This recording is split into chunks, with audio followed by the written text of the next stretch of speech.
Bonjour tout le monde, j'espère que vous allez bien. Mon petit vidéo pour vous mentionner que dans la région de Morin Heights, dans les Laurentides, sur le corridor aérobique, il y a un petit 7 km où on peut encore skier. Je viens de le faire, j'ai fait 28 km aujourd'hui. Et puis là, on voit que ça diminue, le fond est un peu plus glacé par endroits.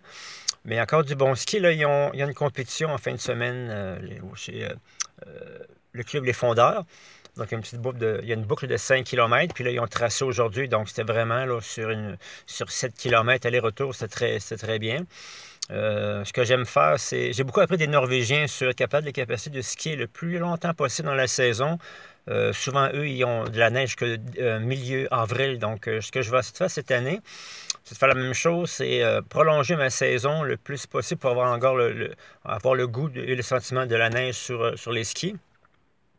C'est aussi, c'est le temps de faire des tests avec vos skis. En ce moment, c'est vraiment des skis pour les températures quand il fait humide, quand la neige elle est sale tout cristallisé, une neige qui est transformée plusieurs fois. Donc, en ce moment, comme je vous disais, sur le corridor aérobique, c'est parfait. Pour le classique, pas de patin, ça va bien. Et puis, éventuellement, comme je mentionnais, bien important d'être capable de skier le plus longtemps possible. Faire des essais, nouveaux skis, nouveau fartage, nouveau bâton. Le petit détail en ce moment, c'est au niveau des bâtons, c'est que si au niveau de vos bâtons, les baskets sont trop petits, vous allez renfoncer dans la neige, ça va être plus difficile. Donc, il faut avoir des baskets un peu plus larges. Mais je ferai une vidéo là-dessus sur les bâtons parce que ça fait une bonne différence des bâtons qu'un bon basket. Quand les conditions sont changeantes, puisqu'au Québec, ça change. On peut skier à -20. 3 jours plus tard, on peut skier à 0. Donc, c'est toujours le temps de faire des tests, prolonger la saison le plus possible et s'amuser, puis aussi être capable ce que j'aime bien faire, c'est toujours se concentrer sur la technique. Chaque mouvement est important. C'est pour ça que quand on travaille techniquement, toujours être le plus relax possible, avoir les muscles reposés, ne pas forcer possible. Ça, c'est important parce que si on n'est pas smooth, si on n'est pas relax dans nos mouvements, on est trop crispé, on perd de la force. Désolé, il y a un camion qui vient de passer, puis le stationnement à Morin Heights, là, juste en bas du sommet, Morin Heights, c'est la boîte là, pour le stationnement, donc juste vous méfier. Donc, vraiment, au niveau des skis, faites des tests, puis essayez des choses, et puis prolongez votre saison le plus possible.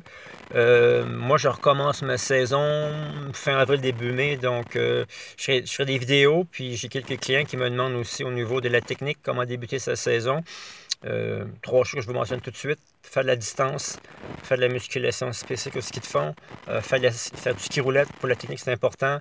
Le vélo aussi, je l'intègre, et puis le ski striding.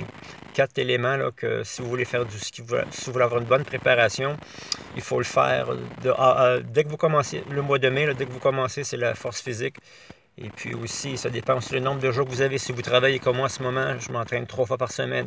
Une fois de la musculation, une fois un peu de distance, puis un petit peu d'intensité, mais très, très, très léger, là, des petites bursts d'énergie.